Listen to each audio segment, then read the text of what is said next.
Welcome to Proven and Probable. I'm your host, Maurice Jackson, and joining us today is the President and CEO of Denison Mines, Mr. David Cates.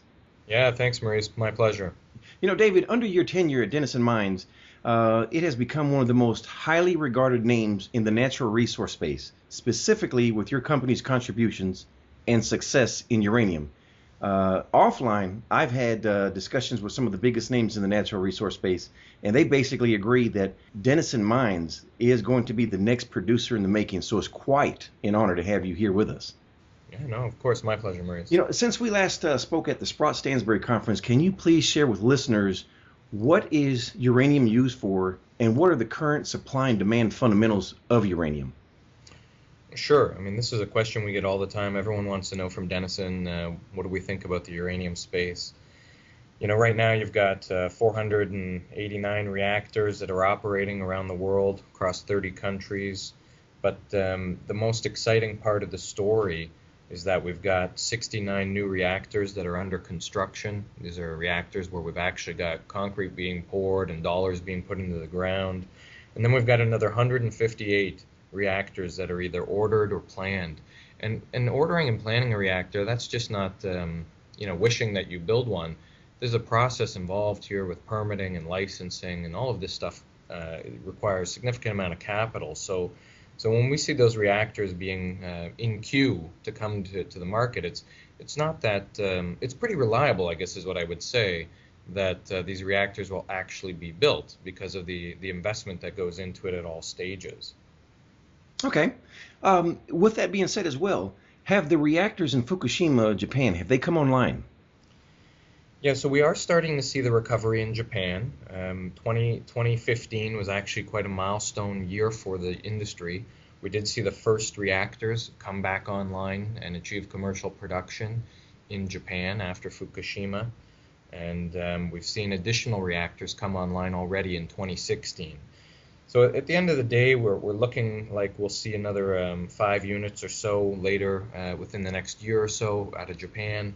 And ultimately, 20 to 30 of these reactors we're expecting to come back online at the end of the day once Japan has fully re-embraced nuclear energy.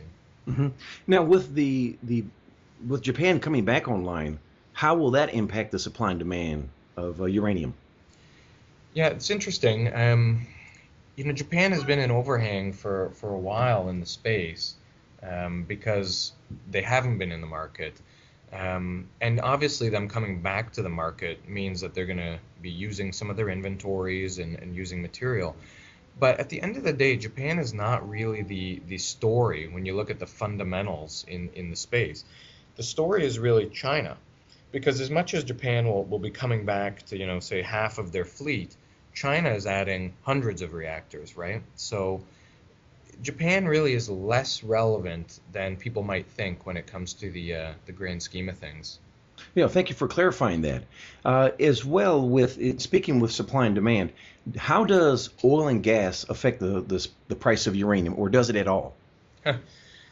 Well, it shouldn't, and it doesn't seem to affect the actual price of uranium, but oil and gas does have a significant bearing on uranium equities, and that's a bit of an inadvertent result, but there really isn't a connection other than oil and gas being a source of energy and uranium being a source of energy, but they're not really competing with each other, because nuclear power is all about baseload energy.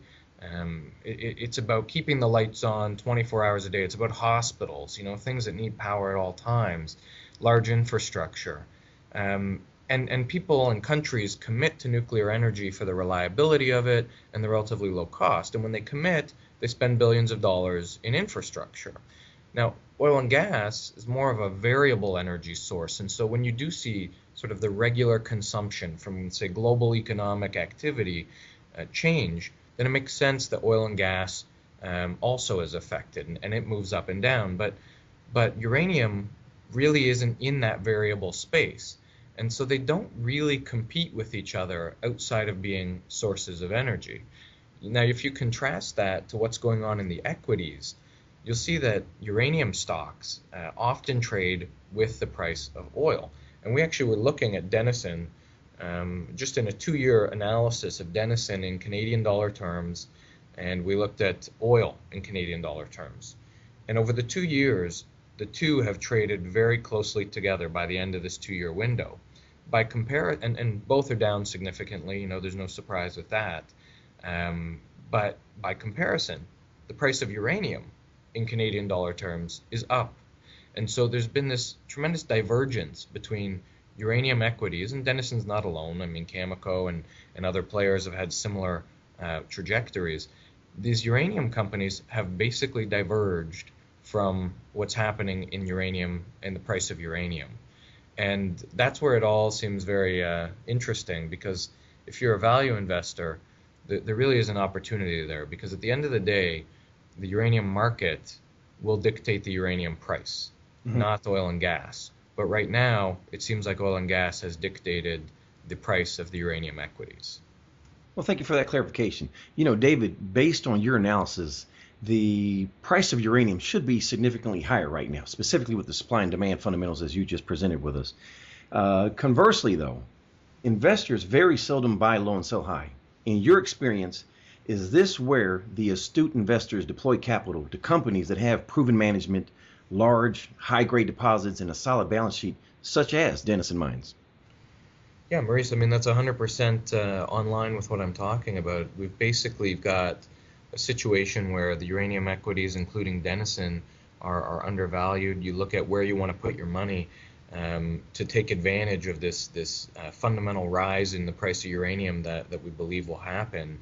And really, what choices do you want to make? I think you do want to look for reliable and trusted management teams. I think Denison is unmatched in that area because of our connection with Lucas Lundin. He's our executive chairman, and there's few people in the mining space that have had the success of Lucas Lundin.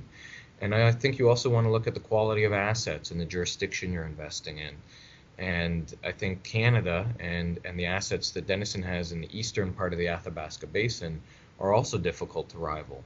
We've got the Phoenix deposit and the Griffin deposit, and I'm sure we're going to talk more about those on the Wheeler River property.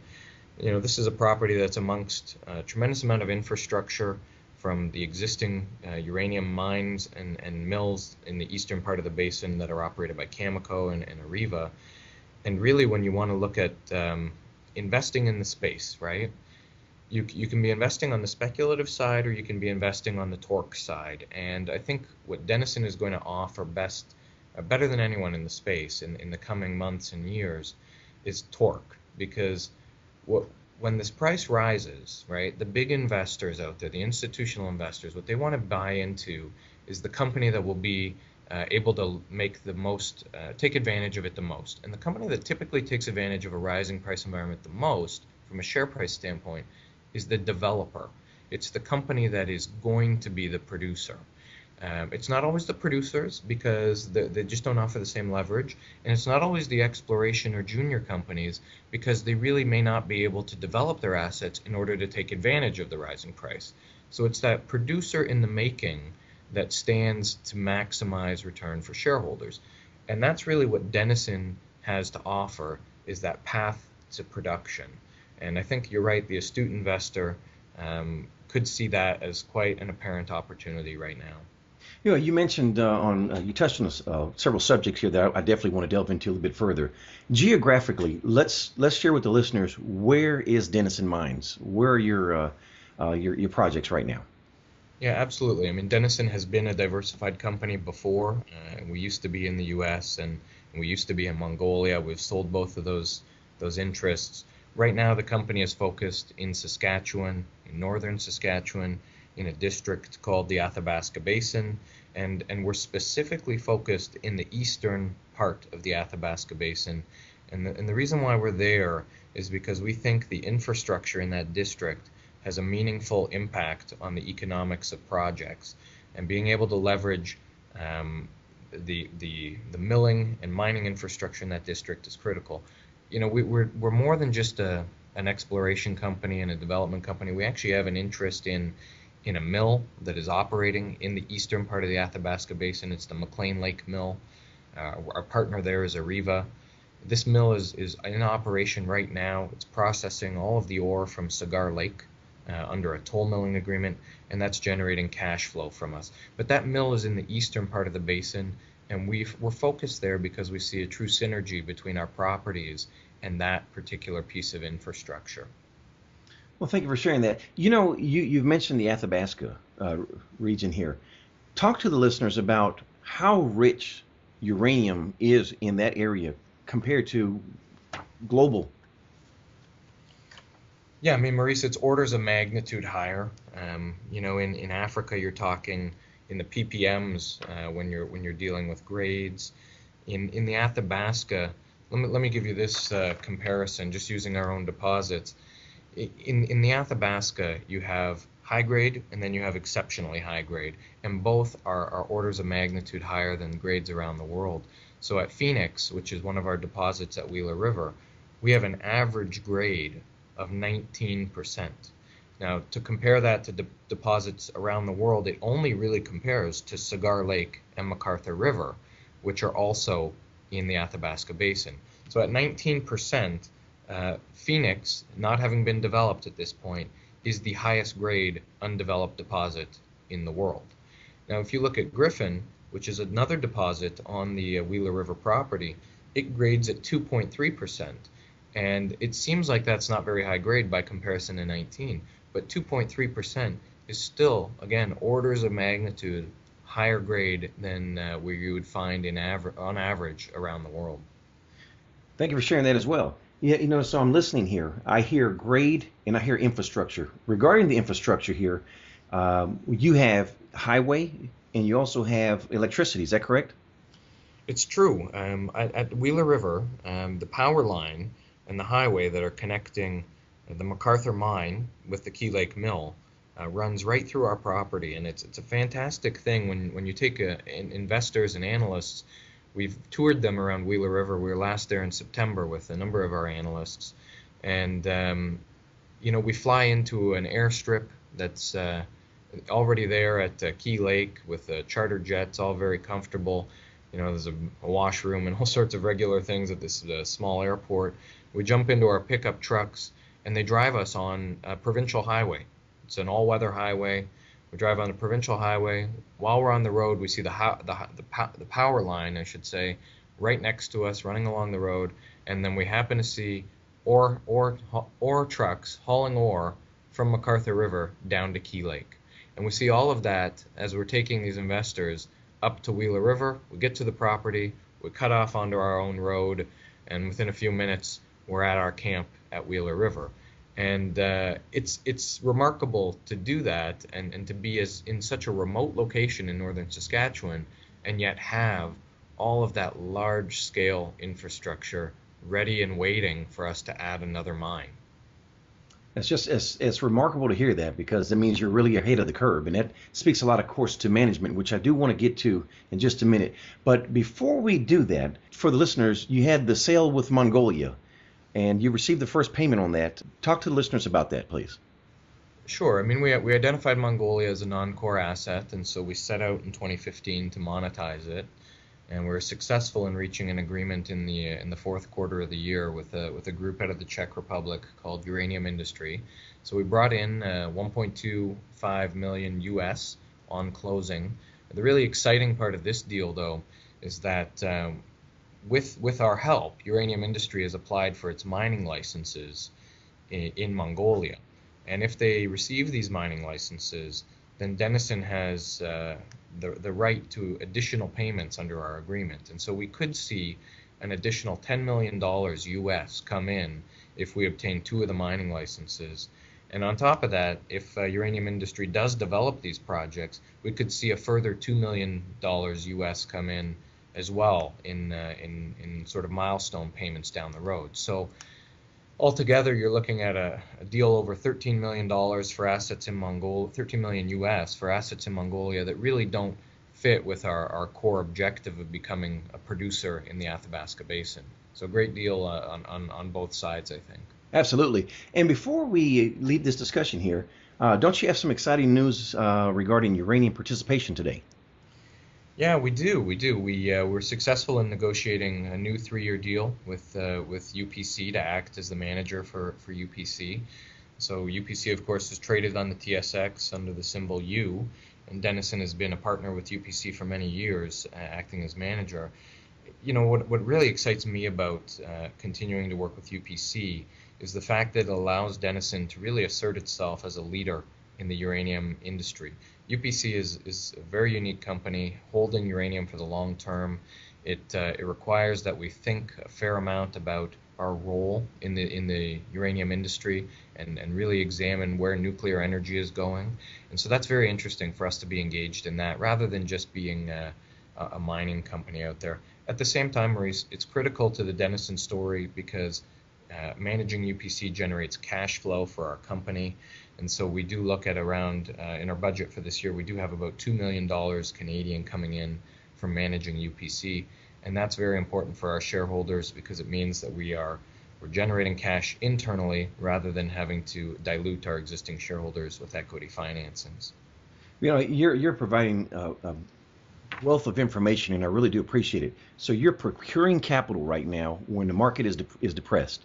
You have existing infrastructure, and I do want the audience members to take critical note of what Mr. Cates has mentioned here as well, that Denison Mine owns 22.5% stake in a mill that is germane to the task, which is very important here, meaning that it's designed for processing, I should say, high-grade uranium, which is exactly what Denison Mines consists of. So again, kudos to you there, sir.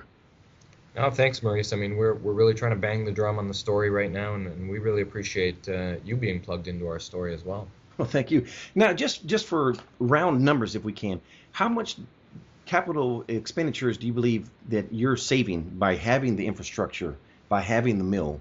How much does that reduce the expenses for you? Well, it's a tough number to give, Maurice, definitely, because not every mill is created equal, and we do have a very special mill up at McLean Lake, as you mentioned, geared for processing very high-grade ores, and that doesn't come cheap. But I think when we look at the analyst community and look at the benchmark numbers that they've used to try to value the McLean mill, I think it's safe to say that most people are comfortable viewing that mill as having a replacement value somewhere around $1 billion. So, if our share of it's 22.5%, that's arguably over $200 million in value in that mill. That said, it's a 24 million pound mill, and it will be by the end of this year, and we probably won't be able to get to 24 million pounds of annual capacity.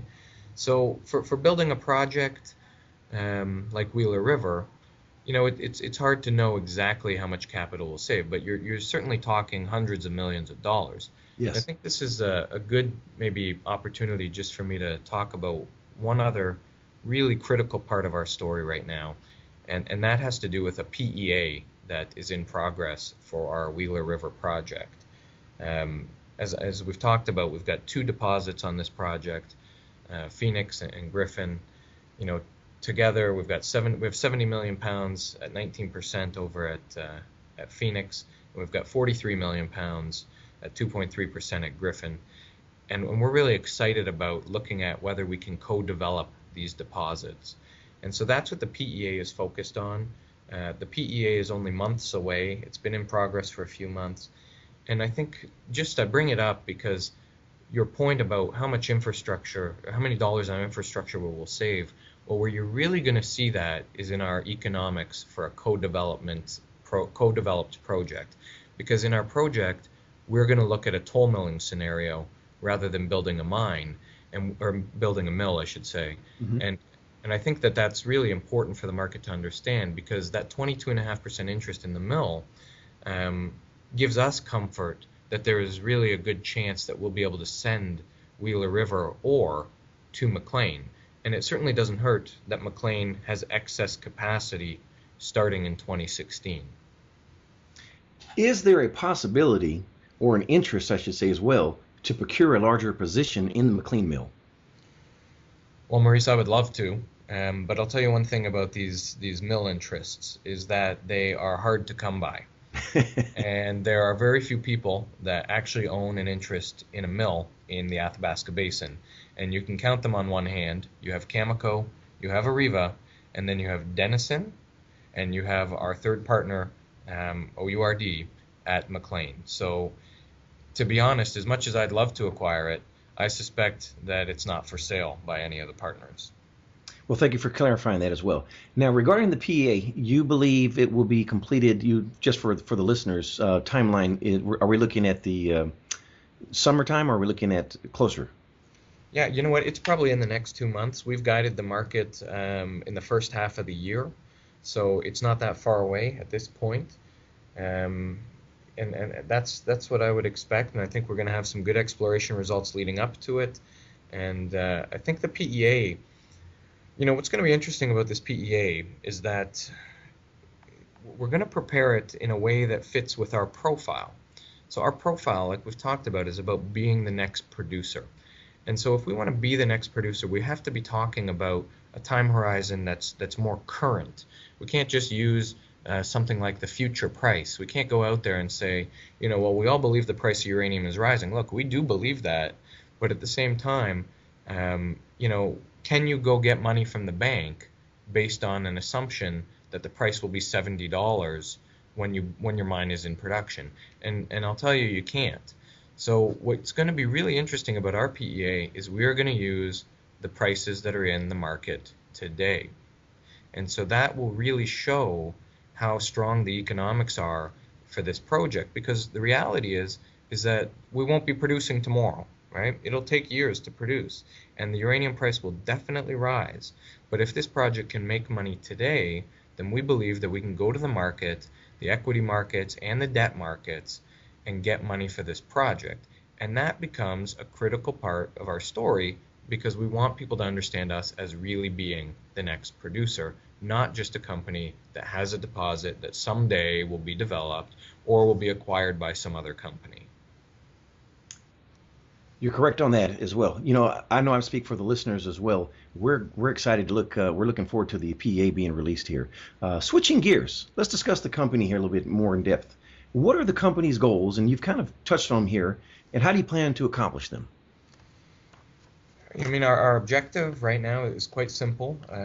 Number one, it's always been shareholder value. Okay, there's no doubt about that. The reason why we're focused right now on becoming the next producer is because of that maximum torque that we talked about. We think that gives our shareholders the best bang for their investment buck by finding that spot in time for the uranium market to surge. As soon as those uranium prices move, dollars are going to come into that producer in the making spot, and that's really our objective in the near term, is to claim that spot in the market. Okay. And what can go wrong, and how will investors know what is going wrong, and what will you do if it goes wrong? Yeah, it's a hard-hitting question, Maurice, but it's a good one. It will go wrong if our economics on our project aren't good enough to actually make money in a reasonable price environment. So if we can't deliver a project that makes money, then we certainly can't be the next producer. And I think the market will know that would know if we failed based on the results in our PEA. And the reality is if we can't be that next producer, then we're certainly well positioned to continue to be a strong explorer. We have just under 400,000 hectares of ground in the eastern part of the basin, and we certainly have a number of projects that we've worked each of the last few years that have generated some very interesting exploration targets. Very few companies have been active in the last few years in the eastern part of the basin, and so we think we've got some of the best targets outside of Wheeler River to work as well. And that's certainly where we would turn if it turned out that Wheeler River was not going to get the job done as the next producing asset. But I'll tell you, I do feel pretty strongly that we're going to be able to deliver on this promise. Okay. And for the listeners, David, what makes you specifically qualified for the task at hand to make Denison Mines the next producer in the making? Yeah, Maurice, my background is in finance. I've been with Denison 7.5 years at this stage. Worked with a lot of really top-notch guys along the way.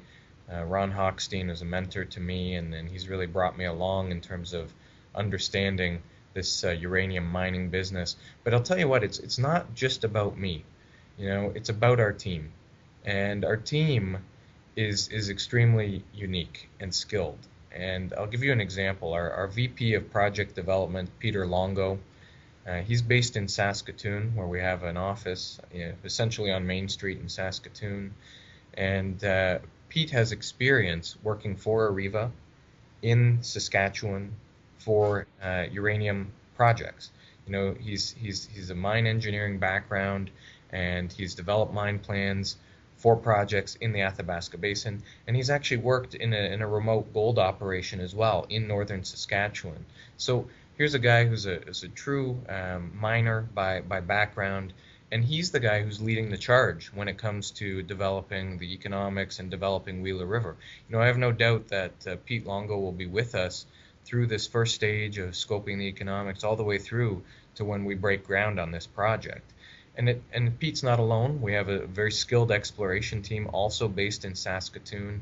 Our VPX, Dale Varon, has been with the company for a few years.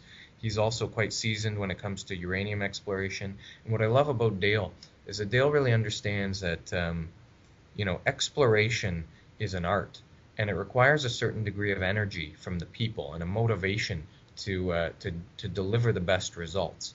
This is not a mechanical task of finding uranium in the ground. It's really a creative task, and I think the energy that Dale brings to our team is really, really quite important to where we're headed and the discoveries that are ahead for us. I'm glad you mentioned your team because it truly is reflective in the results. I mean, Denison Mines is just a phenomenal company, and it's proven by numbers, it's proven by grade, it shows. So I'm glad you mentioned your team. What do you believe has been your biggest accomplishment at Denison Mines? Well, I think, Maurice, it's a collection of a number of things because I was the CFO before I became the CEO, and we've been involved in a transformation of this company. So I wouldn't want to pick one thing. I think what it is being part of a transformation where we've gone from being a U.S. producer with marginal assets that could not really do well enough in this low price environment we've been in, with interests in Africa and Mongolia as well. What we've done in the last 3 or 4 years is transform that profile, a company with that profile, into a company that now has a clear mission of being a large-scale producer in the Athabasca. And we've done that by selling those U.S. assets. We've done that by sort of enhancing our African portfolio so that we can spin it out. And we've also done it by consolidating other assets in the Athabasca Basin, in the east in particular. And then finally, most recently, selling our Mongolian business. So it's really a collection of work, I think, that I'm proud of, that shows that we've really taken a strategic look at the entire uranium space, and we've repositioned the company for exactly where we're headed, which is to be positioned to take advantage of a fundamental rise in the uranium price by having one of the best assets in the world as the next producing asset. And kudos to you. I've watched the company evolve over the years, and that's why I'm so excited about Denison Mines. So if you would as well, what do you believe has been your biggest shortcoming at Denison Mines? I think Denison's biggest shortcoming has probably been the amount of time we spent marketing the company. I mean, Maurice, you're so plugged into us that you are familiar with it. I think through all this transition, what we probably could have done better is communicate with our shareholders, and especially some of the retail shareholders out there. I think this discovery of the Griffin deposit was really underappreciated by a good chunk of the market, and really that's partly on us for not banging the drum loud enough. And to be quite honest, it's been a difficult sector to be in. There have been a number of other discoveries, and there have been a number of other things that people could pay attention to. And I think, to be honest, that's been our largest shortcoming, is that we just haven't gone around telling people quite enough about our story for them to see how fantastic a company we've been building. Fair enough. David, I would be remiss if I didn't discuss fission uranium. The merger didn't take place, but does that mean that there won't be continued efforts to make the merger come to fruition? Well, Maurice, I mean, I never say never, but maybe it helps if I give some color about the merger and where we were coming from on the Denison side. what we were really looking for with Fission was sort of a long-term asset that could really add value in the long run to our portfolio. We really believe that Wheeler River is the project poised to be the next producing asset in the basin. And we saw Wheeler River as being the means to fund, that frontier development in the western Athabasca with Fission and PLS. And so, we very much would have liked for that deal to happen, but at the end of the day, it doesn't really change our path. Our path is still Wheeler River being the next producing asset, and what we're out there looking for is that next long-term asset. And it doesn't mean it couldn't be PLS down the road.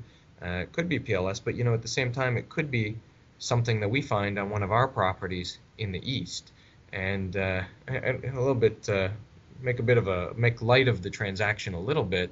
But if we do find it one of our assets in the east, it certainly would be a lot cheaper than the deal that we would have done with Fission. Okay. Well, and I know a lot of shareholders wanted to hear that response from you there. So thank you for sharing that. Rick Rule, he's the chairman of Sprott U.S. Holdings, and he references that in the natural resource space, there are names that have a repute for being serially successful. And they're Robert Friedland, Ross Beatty, and Lucas Lundin. Now, Mr. Lundin recently took a position on the board of directors. What prompted that decision? Well, Marisa, Lucas has been with Denison since the merger with International Uranium in 2006. He served as the chairman of Denison for a number of years. He stepped aside as chairman earlier in 2015, and Ron Hochstein was promoted to that post. Lucas stayed on as a director, but following the merger that didn't happen with Fission, we made a strategic decision for Lucas to become even more engaged with Denison, and then so he took the post of executive chairman. And what I can tell you is that you're 100% right about Lucas being a unique person in the mining space and having an unparalleled track record. And we're quite honored to have him serve as our executive chairman and to be accessible for the management team here. Lucas is very plugged in with the Denison story. He's following up with us on a regular basis about the progress we're making on our corporate objectives, and he's bullish about uranium. He was bullish about uranium when we were involved in the merger, and he's still bullish about uranium now. And you can see that with where we're trying to take the Wheeler River project and how we're trying to build this company into being that next producer. That's an idea that Lucas is fully behind. And like I said, we're actually quite blessed to have Lucas wanting to be so engaged in our story. Well, I can tell you, I know a lot of shareholders are excited as well to have Mr. Lundin there. So take the position, I should say. Who are the biggest institutional investors, and how much did they or will they pay, and when can they sell? Well, Maurice, we hope they never sell. But our biggest institutional shareholders, really there's three groups of large shareholders out there. We have a group from Korea called KEPCO. This is a Korean utility. So they have a significant interest, around 11% of Denison. We also have a company here in Canada called Butyl Goodman. That's a fund that is invested in Denison. They're a significant shareholder. And then I think the third one is basically the Lundin family interest. So between those three shareholders, we really hope that none of them are looking to sell, and from what we understand, they're all really in it for the long run on Denison, and we're actually quite happy to have all three of them be strong supporters for the company. Okay, and finally, let's discuss some numbers. Let's talk about the balance sheet and shares, and the floor is yours here. Yeah, sure. We've got just around 518 million shares outstanding. We've got a market cap in Canada in the $350 million range right now. That's historically low based on where we have been in the past. And again, that's that oil and gas connection that seems to be dragging us down. Balance sheet wise, we're funded for 2016. We raised money in the flow-through market in 2015, $15 million Canadian that we raised in 2015. And that's earmarked for 2016. So our exploration activities funded through 2016. We've talked a little bit about cash flow. I think whenever we bring up the balance sheet, really critical to talk about the fact that we've got internal sources of cash flow. McLean Lake Mill processing ore from the Cigar Lake mine. That's going to generate toll milling revenue for Denison this year. We have guided the market that we're looking to be in the range of plus $6 million a year in toll milling revenues for the next several years. And that's Denison's share. No direct cost associated with that toll milling. The Cigar Lake JV pays for the cost of operating the mill generally.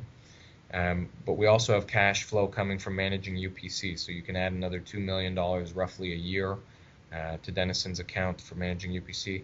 And then we have an environmental services division. So we do have a group of skilled environmental technicians and professionals that are based in Elliott Lake, Ontario.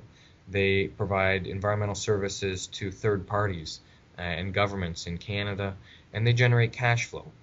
We're looking for them to generate somewhere in the range of $1 to $1.2 million Canadian this year in cash flow, and we'll use those proceeds to pay some of our own liabilities in Elliott Lake, but also to fund other parts of our business. And so when you add that all up, you've got a development company that has a very unique profile because it has, say, $8 to $10 million in internally generated cash flow. And that really just means to our shareholders that we are not having to go out and raise money to fund every dollar we spend. We're really only raising money that will go directly into the ground in the form of, say, exploration or development dollars. Okay, and with that being said, what is the current liquidation value of the company versus the market cap? Well, market cap in that 330 to 350 range. We're trading at significant discounts to NAVs. If we look at our analyst NAV estimates, we may be in right now at the 0.3 of NAV range. Analysts have easily had valuations in Denison in the $800 to $1 billion range. So quite a low level historically. And if you're a value investor, given the fundamentals in the uranium space, certainly not the worst time to be looking at investing. Absolutely. And for the listeners, the ticker symbol, I should say, on the New York Stock Exchange is DNN, and on the Toronto Stock Exchange, it is DML. David, for listeners, if they wanted to get more information, who should they contact? Well, Maurice, two things. They can certainly check out our website at denisonmines.com. But what I'd really love for them all to do is to join us on Twitter. We do have a Twitter handle at Denison Mines Co. And we are regularly updating all of our shareholders on Twitter. And it has proved to be a very effective way for people to stay plugged in with our story. Well, thank you again for joining us today, Mr. Cates. It's been an honor. It truly has. Maurice, my pleasure as always. Thanks very much for being so plugged in. You're more than welcome. Let's do it again in the near future. Will do, Maurice. Thank you. The information presented on Proven and Probable is provided for educational and informational purposes only, without any express or implied warranty of any kind, including warranties of accuracy, completeness, or fitness for any particular purpose. The information is not intended to be and does not constitute financial, investment, or trading advice, or any other advice. You should not make any financial, investment, or trading decision based on any of the information presented without first undertaking independent due diligence and consultation with a professional broker.